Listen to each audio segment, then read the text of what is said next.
Rekan-rekan Academy, apa kabar? Usap Suhud dengan video baru. Kali ini saya akan bicara tentang Internet of Things, ya. Internet of Things dalam penelitian. Nah, sekarang kan era disrupsi, ya. Apapun selalu berkaitan dengan teknologi dan terutama adalah internet. Nah, jadi Anda bayangkan beberapa puluh tahun yang lalu ketika internet belum ada, orang melakukan penelitian itu semuanya dengan cara yang sangat manual.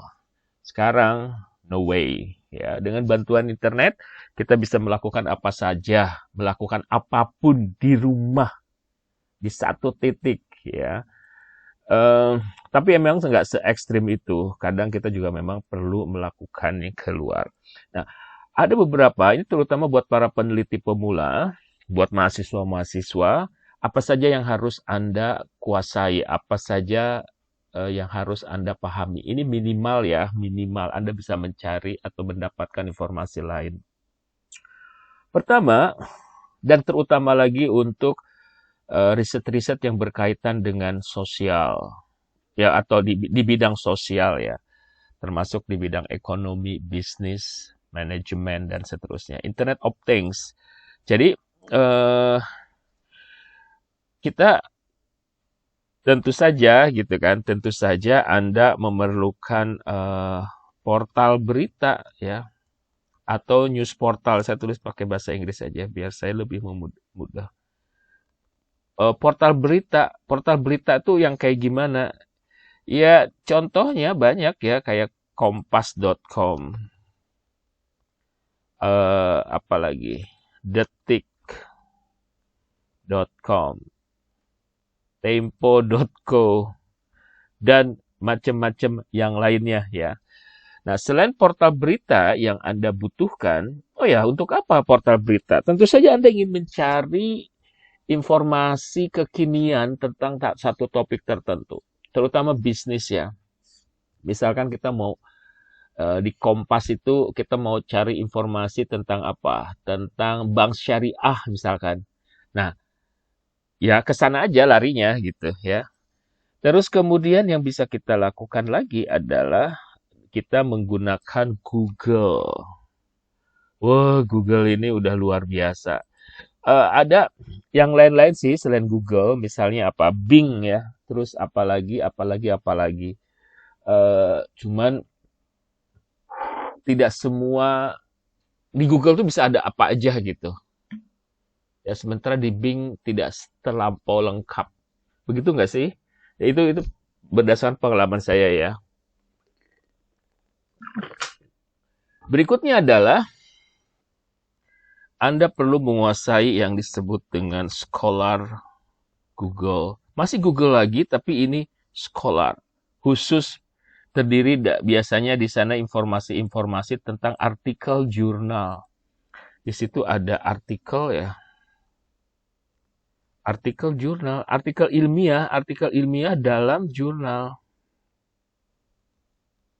Ya, artikel ilmiah. Nanti di video yang lain saya akan bahas mengenai anatomi jurnal. Apa sih jurnal gitu. Di sini juga Anda akan menemukan tesis dari mulai skripsi, tesis sampai disertasi, ya.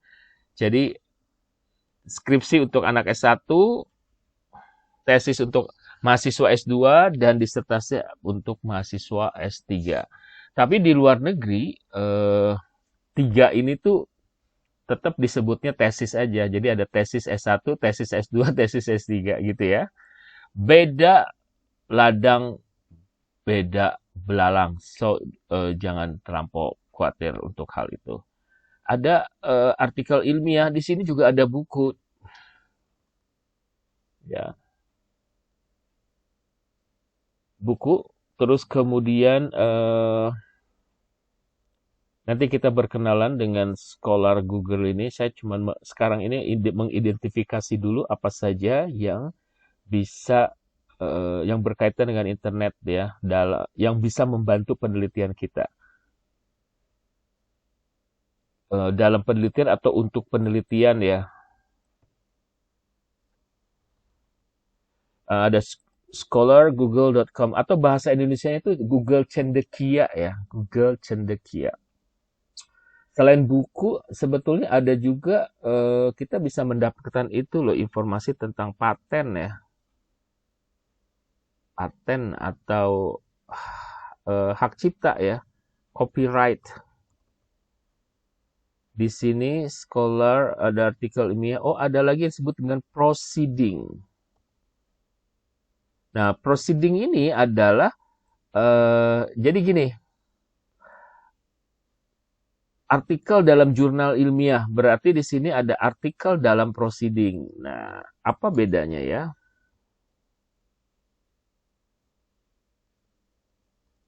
Atau kita tulis proceeding. Dalam bahasa Indonesianya tulisnya proceeding. Jadi gini, jurnal itu adalah majalah ilmiah yang terbit secara berkala gitu. Secara berkala artinya entah dia setiap tahun, entah setiap 3 bulan sekali, entah setiap 4 bulan sekali, entah setiap 6 bulan sekali, bahkan ada yang 2 bulan sekali, ada juga yang 1 bulan sekali. Ya, itu namanya jurnal. Jadi di dalamnya disebut majalah karena di dalamnya hasil-hasil penelitian. Nah, berikutnya kalau proceeding, nah proceeding itu adalah dia semacam buku ya. Kenapa? Karena ada ISBN. ISBN itu apa ya? Izin terbit ya sebuah buku gitu. Nah, di dalamnya itu ada artikel-artikel yang gitu. Proceeding itu bisa proceeding itu ada dua, ada kumpulan abstrak, ada juga artikel ya. Jadi ada dua macam. Nah, abstrak itu adalah kayak semacam ringkasan singkat ya, ringkasan dari sebuah artikel ilmiah.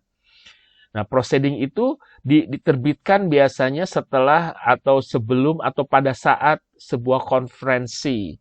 Nah, jadi ada konferensi ilmiah di mana nanti para peneliti melakukan presentasi karya atau hasil dari penelitiannya ya. Kalau ini ke jurnal, kalau ini proceeding. Proceeding itu tidak selalu berkala. Jadi ada penelitian ini konferensi itu menghasilkan proceeding gitu ya. Nah, proceeding ini artinya diterbitkan kalau ada konferensi aja gitu. Berikutnya, dan konferensi itu tidak tiap bulan gitu. Kalaupun ada tiap bulan tapi penyelenggaranya berbeda-beda, yaitu beda tidak berkala namanya ya.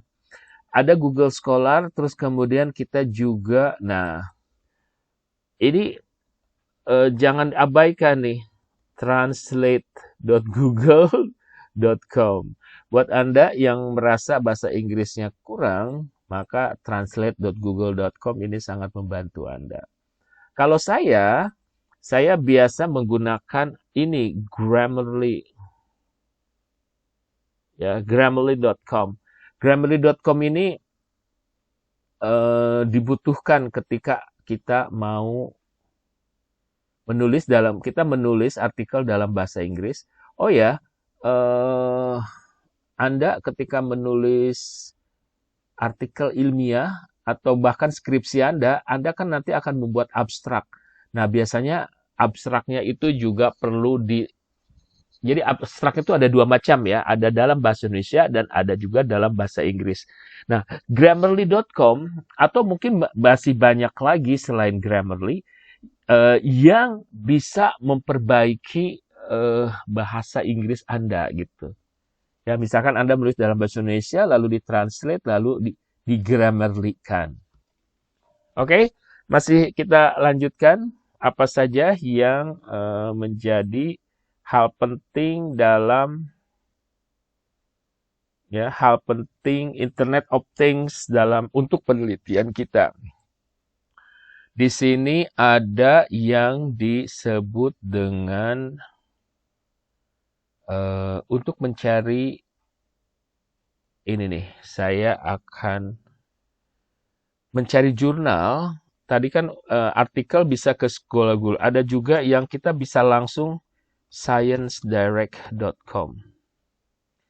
Ini adalah jadi jurnal itu kan diterbitkan oleh sebuah penerbit gitu.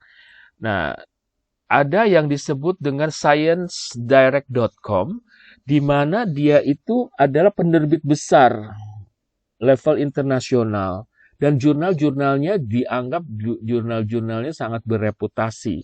Nah, jadi kalau Anda diminta oleh dosen pembimbing Anda mencari jurnal, mencari artikel dari jurnal bereputasi, Mas pergi ke sini, ya, larinya ke sini, sciencedirect.com.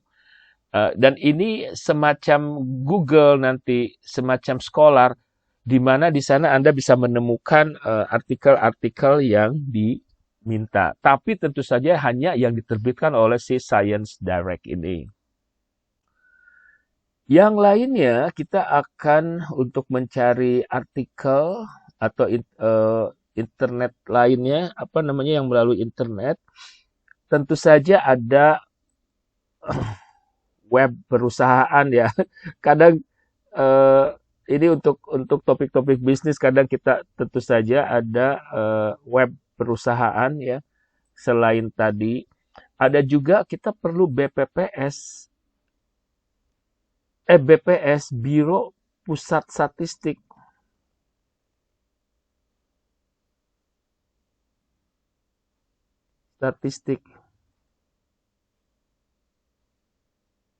Misalnya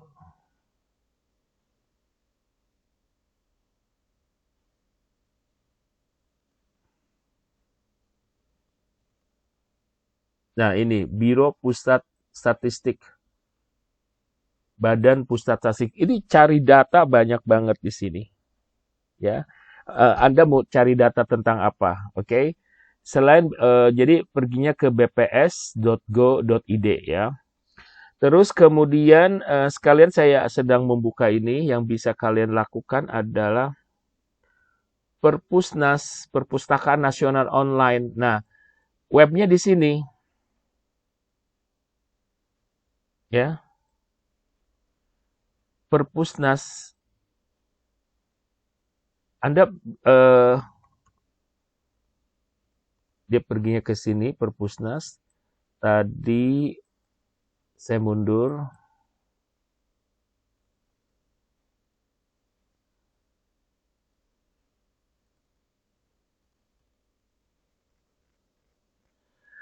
Perpusnas itu di mana Anda bisa menjadi member, ya, menjadi member atau Anda daftar dulu. Nah, di sana itu banyak banget informasi tentang artikel jurnal Anda bisa cari di sana. Oke? Nah, berikutnya yang ingin saya ajak adalah ada Garuda. Garudanya bukan Garuda Indonesia, tapi Garuda Ristek Dikti. Nah, sebentar, Garuda Indonesia, Garuda Rujukan Digital. Di sini Anda bisa menemukan skripsi, tesis dari berbagai macam kampus, termasuk jurnal dan seterusnya. Ya, Anda masukin kata kunci seperti apa yang Anda carikan. Lihat di sini ada artikelnya, ada 1.000.000 berapa gitu. Misalkan kepuasan konsumen, misalnya ya. Nih, gitu ya. Nah, ini bisa di-download, PDF, dan seterusnya. Jadi, Garuda ya, tadi gimana web. Ya, ini yang bisa Anda lakukan.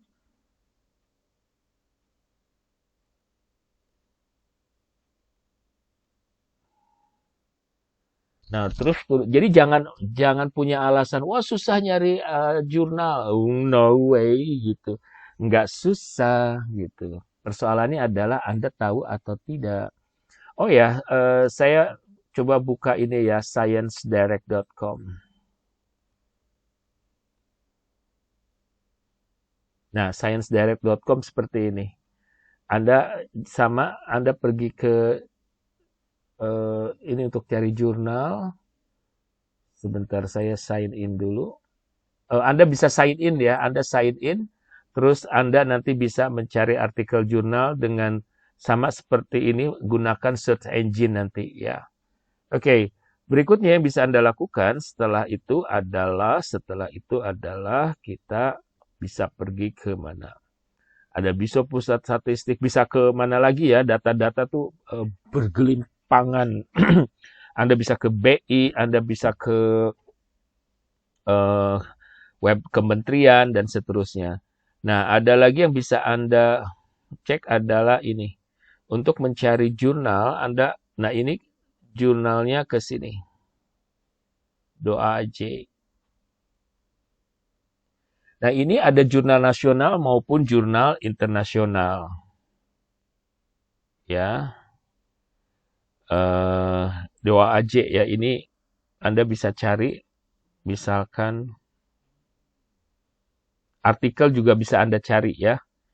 Berarti Anda bisa praktikkan nanti, ini yang bisa Anda cari. Jadi selain kalau Google Scholar Google.com kan secara umum terbuka ya.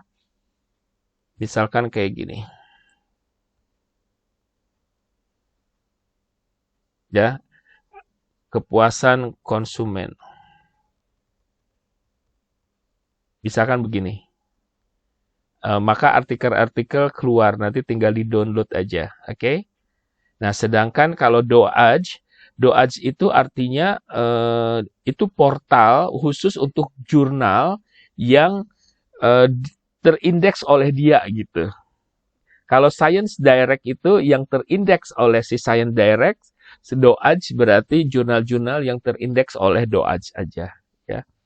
Jadi ini sama nih, DOAJ dengan Science Direct sama.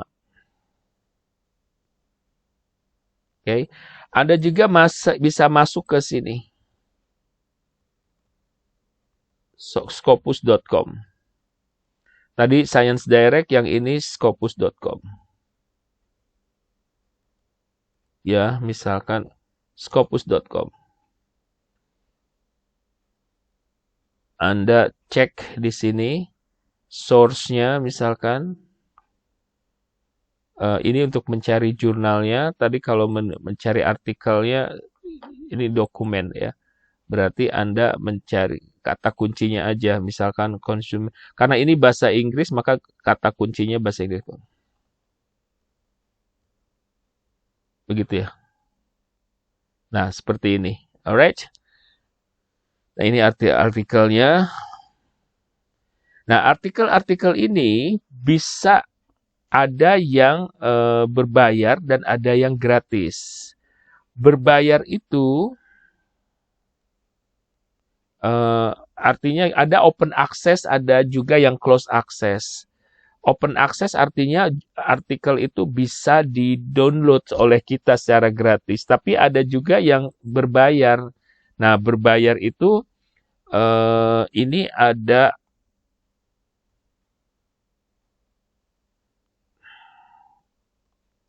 sebuah situs di mana kita bisa ngehack ya. Jadi kita bisa memungut artikel-artikel berbayar dengan cara gratis ya, bisa ke sini nih. Nah, yang belakangnya ini kadang harus ini kan tergantung negara-negaranya ya. Bisa misalkan contoh ya. Contoh ini, misalkan artikel ini bisa nggak sih? Misalkan saya klik, can we open gitu. Ini ternyata misalkan, oh ini bisa di-download ya. Oh, may not be download, jadi nggak bisa di-download.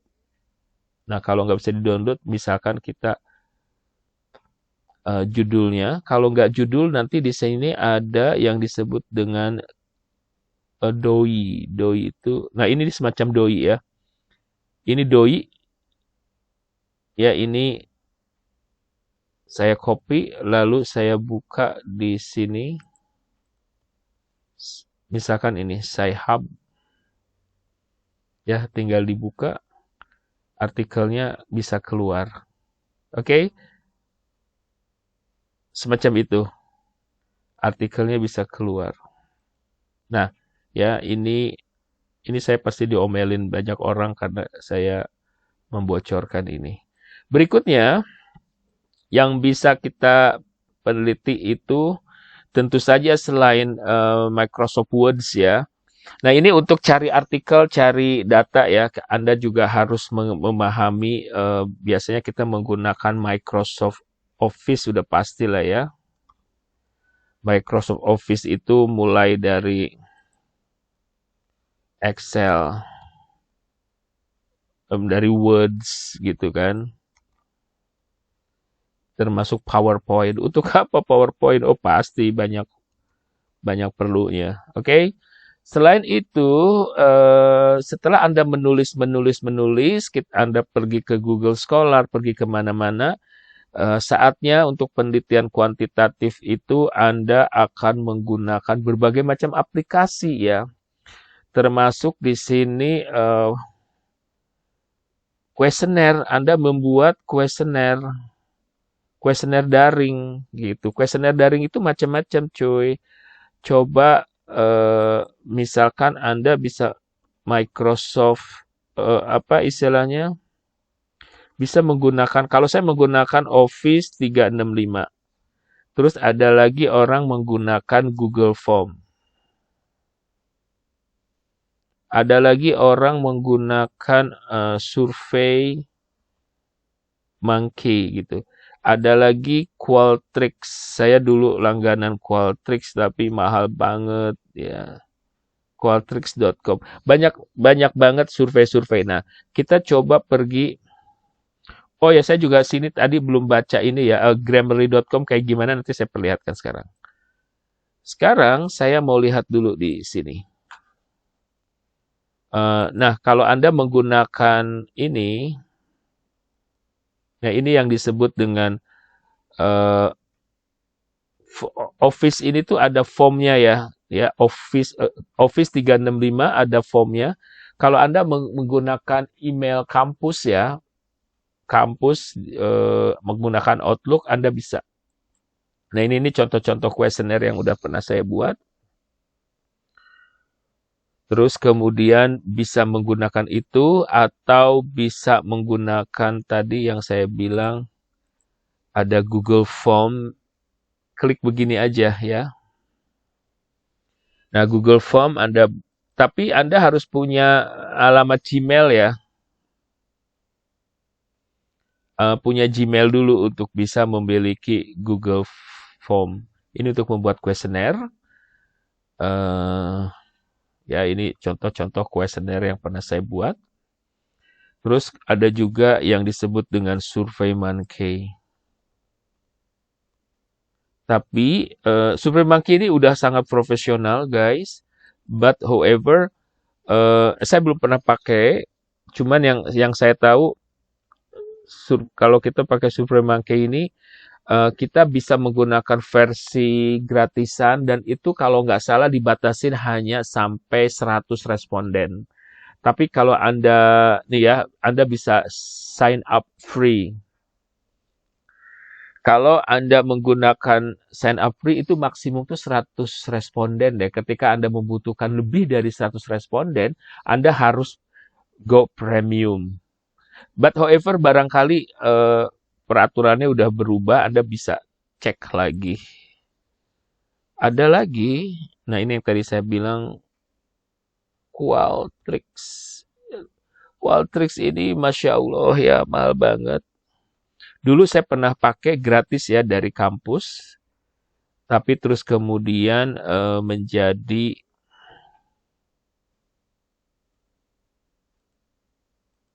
ketika saya udah selesai, saya nggak punya akses lagi. Akhirnya yang saya lakukan adalah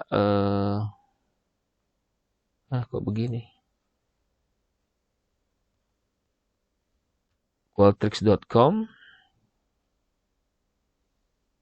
Nah, di sini Anda pilih free akun misalkan ya. Kalau saya login,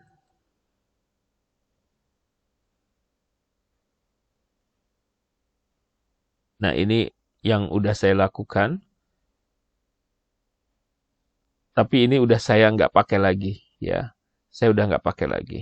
Oke, guys, selanjutnya, dan masih banyak lagi sebetulnya yang bisa Anda tinggal cari survei-survei yang lain. Nah, cuman saran saya kalau Anda tidak punya email kampus, kalau Anda punya email kampus, gunakan Office 36 atau gunakan Google Form. Yang lainnya ini profesional ya. Anda khawatir Anda mendapatkan responden banyak, tapi nanti datanya nggak bisa Anda ambil. Atau bisa Anda dapat cuma maksimum 100. Ya. Dari sini guys, ada pengolahan data ya. Pengolahan data itu ada aplikasi atau software. Di sini ada yang disebut dengan penelitian itu kan ada kualitatif, ada yang kuantitatif. Begitu ya. Kalau kualitatif ada software yang disebut dengan Atlas, ada lagi NVivo. Tapi apa ya maksudnya? Apakah ini masuk ke dalam IoT? Jadi Internet of Things itu disingkat IoT. Ada aplikasi pengolahan data, tapi ini nggak online sih. Nah, terus ada juga yang kuantitatif ini Anda harus belajar SPSS. Artinya ini digital ya, semuanya serba digital maksud saya. Dan itu ada kaitannya dengan IoT beneran. SPSS, ada lagi LISREL, terus ada lagi macam-macam ya, ada eFuse, tergantung data Anda seperti apa, atau teknik metodenya, ada AMOS dan kawan-kawan, ada PLS juga. Ini salah satu atau salah dua dari ini harus Anda kuasai untuk penelitian pengolahan data. Berikutnya, oh ya, setelah Anda bikin kuesioner gitu kan, Anda sebarkan, kan Anda kadang memerlukan ini. Ini juga penting banget. Bitly ini di mana Anda akan ya bitly.com di mana Anda akan membuat ini Anda menjadi lebih ya ini for example kayak gini. Ketika Anda punya ini kan linknya panjang banget gitu. Linknya panjang terus Anda bisa singkat. Ya, Anda bisa singkat seperti ini. Nah, itu dengan menggunakan Bitly. Artinya ini penting banget. bitly.com untuk meringkes ya. Terus kemudian Anda ada referencing manager software yang Anda harus kuasain lagi. Nah, ini tuh untuk membuat citasi dan daftar pustaka secara otomatis.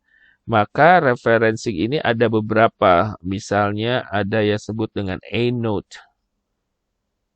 EndNote, terus kemudian ada yang disebut dengan Mendeley. Terus ada juga ada lagi yang lain Zotero ya. Oke, kita cek satu persatu. EndNote tuh kayak gimana sih? Nah, ini EndNote. Anda bisa download EndNote ya. Ini kok bisa download. Tapi ini ini full crack. Anda harus berlangganan ya. Anda harus berlangganan. Saya menggunakan EndNote dan itu keren banget. Sebelum saya menggunakan EndNote, keren banget. Lebih praktis ya. Saya lebih suka menggunakan EndNote. Tapi gitu, itu saya gunakan ketika saya kuliah, di mana saya mendapatkan akun gratis. Ketika sudah tidak lagi kuliah, kegratisan itu sirna, maka saya kemudian menggunakan mendeley.com.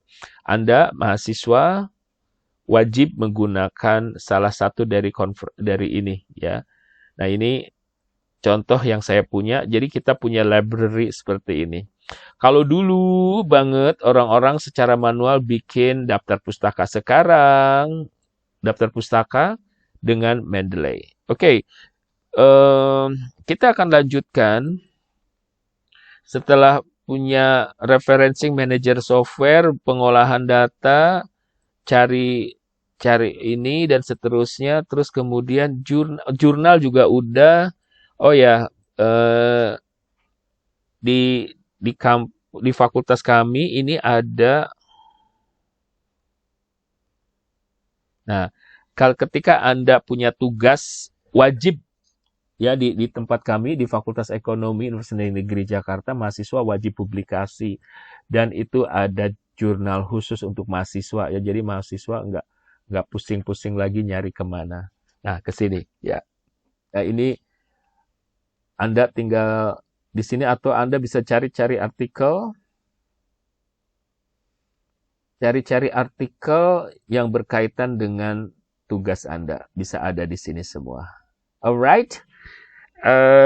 Saya rasa cukup dari untuk video ini, tapi sebetulnya Anda bisa mengeksplor internet lebih jauh lagi ya. Oh ya, tentang Grammarly ya, saya ini yang bisa saya buka Grammarly. Saya berlangganan, tapi versi gratisnya juga ada. Nah, Grammarly Anda tinggal copy paste artikel Anda di sini atau bisa per ini ya. Kalau saya gunakan biasanya saya per paragraf ya. 1 atau 2 paragraf. Di mana kita bisa memperbaiki bahasa Inggris kita. Walaupun di luar sana tentu saja banyak juga aplikasi serupa. Nah, terakhir yang ingin saya sampaikan di sini adalah turnitin.com. Turnitin ini versi bayar ya. Versi gratisannya mungkin bisa juga ya. Jadi kita membuat, cuman saya nggak tahu kalau yang gratisannya. Selain Turnitin juga banyak aplikasi lagi. Ini untuk checker ya. Apakah artikel kita, tesis kita, skripsi kita itu memiliki kesamaan nggak dengan hasil karya orang lain. Nah, kalau misalkan itu terjadi, it means Anda harus memperbaiki. Ya, jadi ada Turnitin, ada juga yang sebetulnya sih, ini maksudnya supaya kita tidak, nah ini nih, plagiat scanner, plagiat checker ya, ini yang lain-lain yang tadi saya bilang, ini bisa saja versi gratisan. Free online plagiarism checker. Ya, seperti itu teman-teman. Supaya kita terhindar dari plagiat. Plagiat itu terjadi karena sengaja maupun ketidaksengajaan. So, saya rasa sudah banyak yang saya tampilkan. Kalau belum banyak, Anda bisa explore lebih lanjut lagi. Semoga Anda membantu. Oh ya, ini juga saya menggunakan Simple Mind. Di luar sana, Simple Mind ada 2 macam, ada yang gratisan dan ada yang versi berbayar. Dan ini saya menggunakan yang versi berbayar. Selain Simple Mind tentu saja banyak banget yang bisa dipakai. Nah, di luar ini ada aplikasi-aplikasi yang ada di handphone. Kayak misalkan kita untuk merekam, ya tentu saja handphone nggak bisa lepas. Ketika kita wawancara, kita bisa menggunakan alat rekam, tapi bisa juga menggunakan handphone, ya. Dan itu ada juga yang langsung aplikasi yang bisa mentranskrip, ya, transkrip hasil omongan kita menjadi naskah gitu, ya. Banyak keajaiban, banyak aplikasi yang bisa membantu hidup kita. So, gunakan sebagaimana Anda ingin menggunakannya. Sampai ketemu lagi, semoga video ini membantu Anda.